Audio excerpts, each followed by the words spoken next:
Hello, dear friends. Welcome to another study of the Spiritist magazine. This is Shane Martin. I'm from the Spirit Society of Richmond in Richmond, Virginia. And here we are with another article from the most recent issue, which is issue 61. We'll talk about spiritual fraternity um, as the spirit Meimei through the by the spirit. Let's make it sure. By the spirit Meimei through the mediumship of Francisco Candido Xavier. As always, dear friend, you can find all of this content, the links to the app, the links to the PDF I'm going to share with you, the link to purchase the physical copy of the magazine if that's what you'd like to do at spiritistmagazine.org. It's always an honor to be here with you. Please make sure we share this for others to take advantage of it. And not only the Spiritist magazine content, but also any content from Kardec Radio and from our Spiritist societies as well. Let's make the good prevalent in the world. Without further ado, I will share the article with you. And today, we'll be talking about spiritual fraternity. If you were to download the PDF version to your computer, this is what you would see. On my computer, I see a series of thumbnails on the side, which allow me to easily toggle through different articles that I'm looking for. I can easily zoom in and out so the letters are easier on the eyes. And for the reason I show you this is so that you can know it's very easy. All we have to do is download the app, download the PDF, and then share, study, like digestion. You eat, there are several parts to digesting the macromolecules into the micronutrients, the building molecules, so that the body can absorb and use it for the physical composition. The teachings of spirits is not the same. We want to take time with them. In this rushed society that is addicted to busyness, to being busy, being doing, going from thing to thing to thing, we need to take some time to look at the teachings of the spirits and take time to meditate and reflect upon them. So this is by the spirit Meimei. The medium is Francisco Candido Xavier. And Meimei starts by saying, let me make sure, I'm only going to share parts of it so we can focus on one-ish paragraph at a time. She says, have mercy on those who are not capable or able to wait.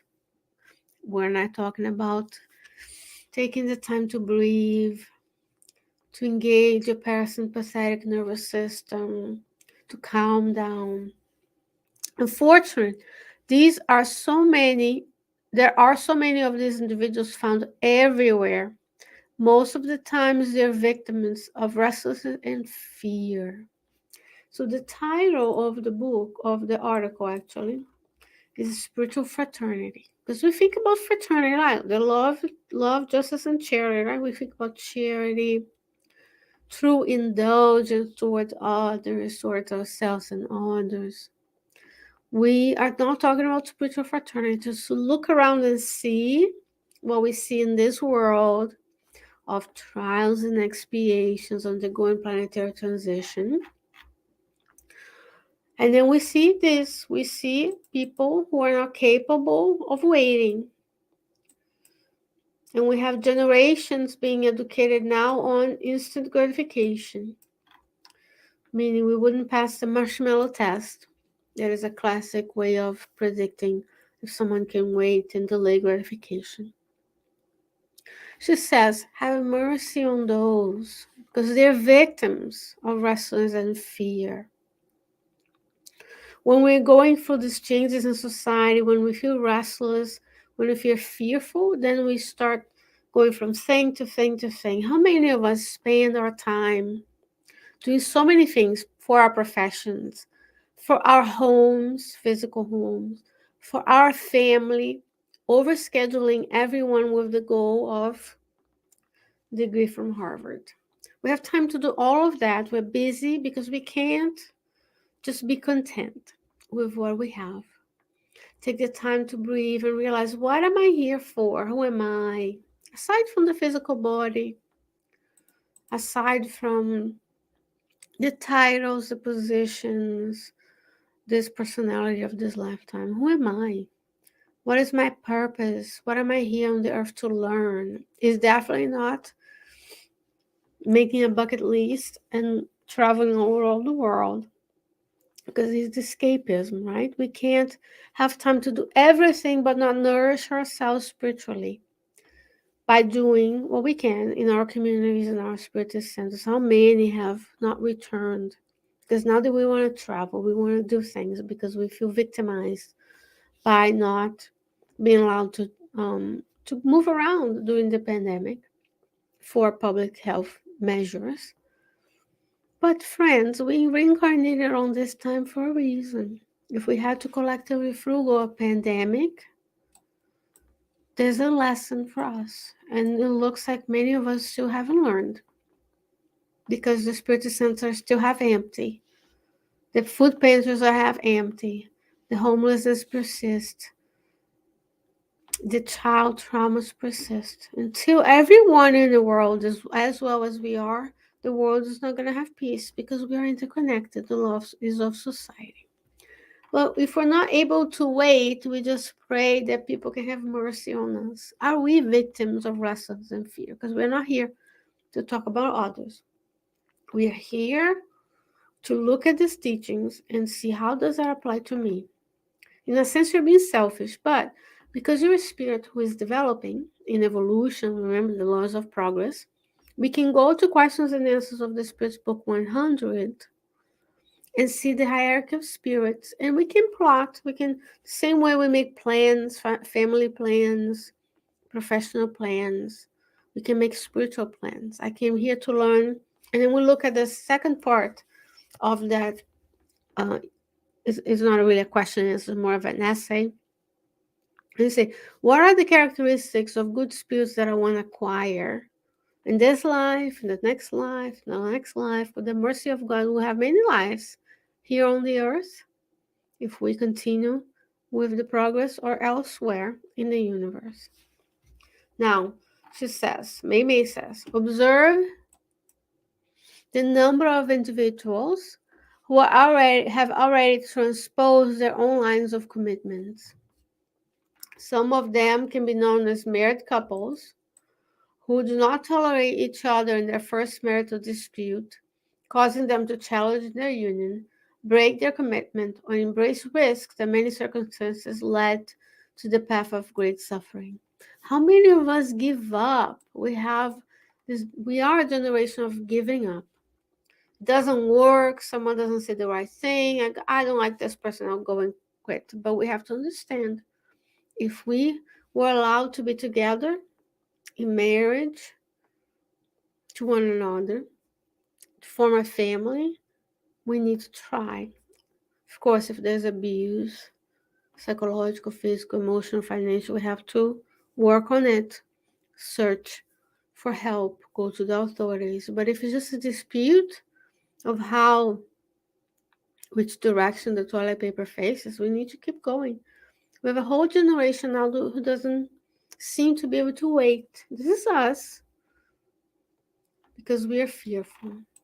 Others are pro-choice mothers who fall to the imbalance of their mental condition, rejecting children they carry in the bosom through the practice of abortion, instead of allowing them to be instruments of the redemption and comfort in the future. We have this debate in this country right now. And how many millions of people have been deprived of reincarnation because we chose to be pro-choice and have an abortion? And yes, it may be someone's body. I am a woman. I have a womb. But it's not your soul inside of you. That soul belongs to God, and we have to be courageous to say it. We're not judging. There are ways for the redemption. But if we did a mediumistic meeting and invited all spirits on the earth who have been aborted, in this case by women, because women are the ones who carry the babies in this current state of the earth, sometimes because of other circumstances, what would those spirits say? Would they also be pro-choice? You chose that they wouldn't come? Because she says, those children could be the instruments of redemption and comfort. All children are instruments of comfort, right? She will continue. She's talking about who? She's talking about the number of individuals who transpose the commitments. Remember, we have reincarnatory plans. And it's not hour by hour, minute by minute, but it's a plan. It's a roadmap. These are things we commit to do. I'll come back with you as your spouse again for the 10th time, 20th time, and this time we'll do it together. And then we fight and we break up again. Or we say, we'll receive you as my child, who I hurt or who hurt me. And then we say, no, I have to do my career. I'm not old enough, don't have money enough, don't have a house big enough. And then I'm pro-choice. And I deprive that spirit of that circumstance. Of course, it's free will. We can choose to break up commitments, and we can choose to have procedures that prevent children from being born. But there are consequences to those actions. There are more than just in this life. Some others are men who neglect their own problems and duties by escaping defined situations. They replace them with excuses of distraction and rest, wasting an opportunity that, once completed, would have eventually brought replenish and relaxation. How many of us says, no, I don't have time to go to the Spiritist Center on the weekends. Or after work I can't because I'm tired, I have to do dinner, I want to exercise, but in the weekends I have family time. I want to do barbecues, I want to go to the beach, I want to travel. And then we neglect, we waste time. Because when the pain comes, no amount of vacation is going to help you. But knowing of Christ, knowing of the teachings of the Spirit, knowing your purpose is to improve and to love, knowing that our mission in this universe is given to us uniquely by God, knowing that life goes on and we'll have an account when we return to the spiritual world, which is our true home, knowing that we have many spirits for each and every one of us who are caring for us in this life, who can help us if we are only able to listen to them. These are difficult conversations, but that's why Meimei is bringing it to us. We do rest too much in this society, right? Because if we felt the joy of volunteering, which is already proven by science, as a scientist I can tell you, that volunteering improving your health. So if do it at least for selfish reasons, so you can be healthy and you can stay longer on this planet doing more good. Others are the sick and desperate friends who think of suicide, rebelling against their alleged displeasures of life, only to destroy their resources and opportunities that would be conquered through inner peace. The number of suicides in this country and in the world in general has increased dramatically over the past decades. That is, of those who are sick and desperate thinking of suicide. And if they only knew their life doesn't end when the physical body ceases to support life. I mean, that the technicality of death of the physical body is when life's the cessation of physical life, and then now your spirit will be removed. In some cases, others the spirits stay around and suffer over and over the consequences of the action. Because sometimes we rebel. For many lifetimes we committed suicide when things got harder, when someone broke up with us, or when we faced financial ruin. But when those things happen, not if they happen. This is a world of trials and expiations, not a divine world. full of Christ spirits. This is you and I. So when things happen to us, knowing of what we know of Spiritism will give us this the moral strength. Not just know of Spiritism, what Spiritism explains to us, but mostly of what Christ came to do. If we can truly live the values of Christ, we would not rebel against the displeasures of life, knowing that pain can be redemptive. Pain is redemptive, can teach us something, can steer us in the right direction. Some others are the youth starving for freedom and pleasure. How many of us know a youth didn't starve for freedom and pleasure? They immerse themselves in the abuse of hallucinogens to escape reality, wasting their faculties in the time that would assist in the construction of imminent happiness. Very, very important topics, the legalization or decriminalization of drugs, right? We are abusing these substances to escape reality. All substances, sugar, fat, alcohol. Do you know that alcohol is a carcinogen? There's no safe amount. Meat is a carcinogen.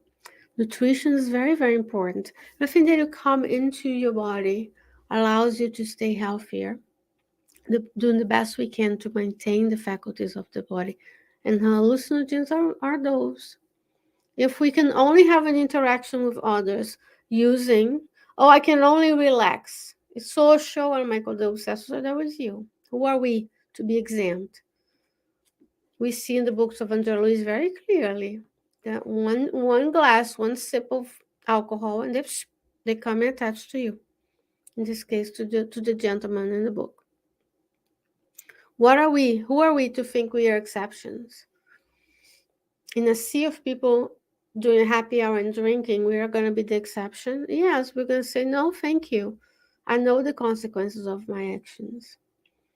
Because we don't want to waste our faculties, because if we can only relax if we smoke or drink or use drugs, we have problems. Psychological, emotional, spiritual. Then we have to seek help. We have to seek help of medicine, seek help of psychiatrists, psychologists, counselors at the Spiritist Center. We have to take care of the physical bodies. You're a multidimensional being. There are multidimensional solutions. Interdisciplinary is the word we use these days. Whole health is another one. She says, so let's go back to the beginning. She said, have mercy on those who are not capable of waiting, because sometimes we want to go fast. We want to reach superior spirit without having any trouble. We want our family members and friends and our children to go through life with no difficulties, because it's unpleasant to have difficulties. And then we're not waiting, because if you take away the ability of someone to go through their own obstacles, you're not creating agency, and they're not feeling competent in things. They're capable of doing things. But she's saying, let's be merciful on those who are not capable of waiting. And then she gave us examples: the couples who break up at first difficulty, those who commit abortions, those who neglect this, trying to distract ourselves, escape for distraction and rest, those who are thinking of suicide, and those who are in the youth who are abusing drugs to escape reality. Now, she says, what we're going to do, because the superior spirit's point is always a very interesting structure. They point an issue, they give us examples, because we can relate to these examples. Either we've been there, we know people who are there, and then they're like, okay, this is what you do. She says, let's do something for the brothers and sisters who ignore or disregard the benefits of serenity and hope. Remember, the title of this is Spiritual Fraternity. Let's affirm phrases of optimism and encouragement. Write little inspirational notes of blessing to live and serve. Show spontaneous gestures of sympathy and kindness. Practice constant acts of thoughtfulness enjoying the discourses of peace and solidarity with friends. This is the beautiful, clear what to do today. How many of us go throughout the day staring down into our phones? We don't notice those who suffer. We didn't say good morning to people. We don't open doors for them. We don't look around to help. People are surprised when you ask a question you want an answer, or you mention their names if they have a name tag. When you say thank you, when you're kind, you show spontaneous gestures of sympathy and kindness. We are losing this ability, so we know we need to do this. It's imperative that we live together, the law of society. It's not the law of isolation. Jesus came and did all he did, but he wasn't alone.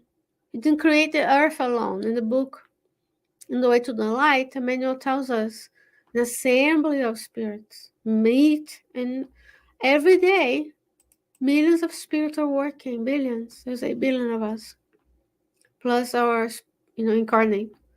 We each have a mentor.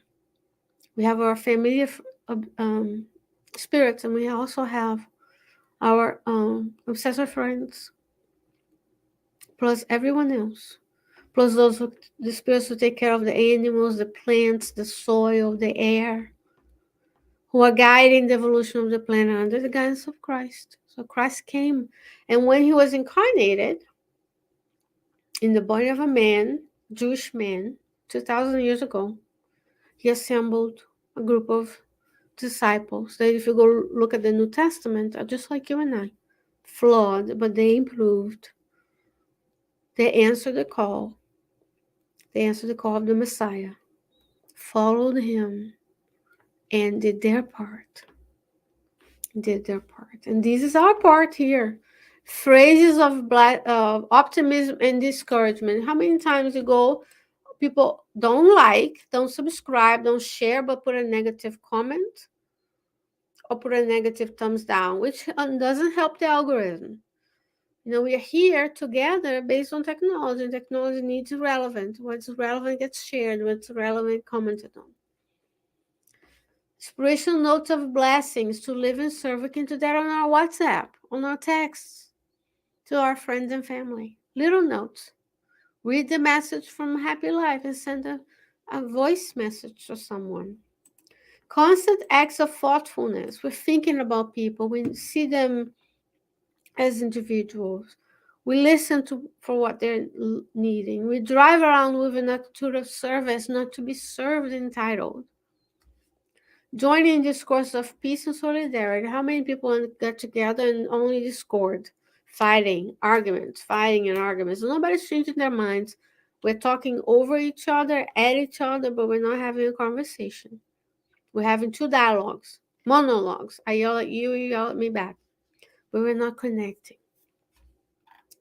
And she says, do not underestimate your possibility to contribute. You can contribute. You have a unique set of skills, live in a specific part of the planet, and you can contribute. Nor overschedule all of your hours full of responsibilities and services. This is what we do. We overbook ourselves, thinking that being busy is what's going to take us, because we have about productivity. We don't have time to think. We don't have time to meditate. We don't have time to read a good message, but we did all the stuff in our calendar. Check, check, check, check, check.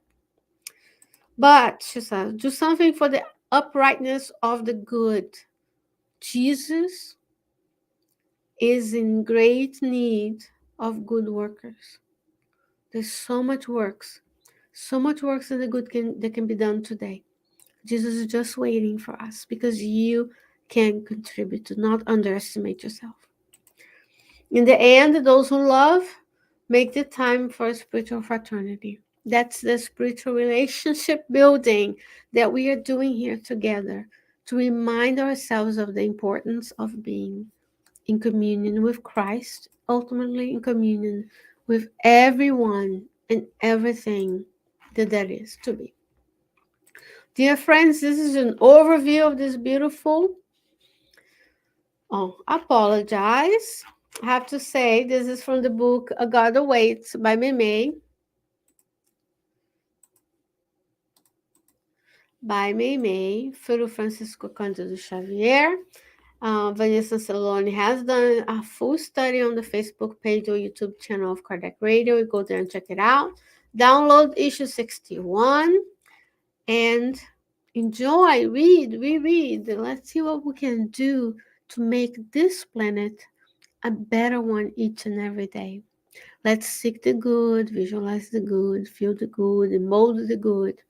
Excuse me, Emmanuel, for paraphrasing you in the book Foreign Life, chapter 10. Dear friends, it's always a blessing and an honor to be with you. Until next week, God willing, I'll be back with you. Until then, stay well, stay safe. I'll see you soon. Bye-bye.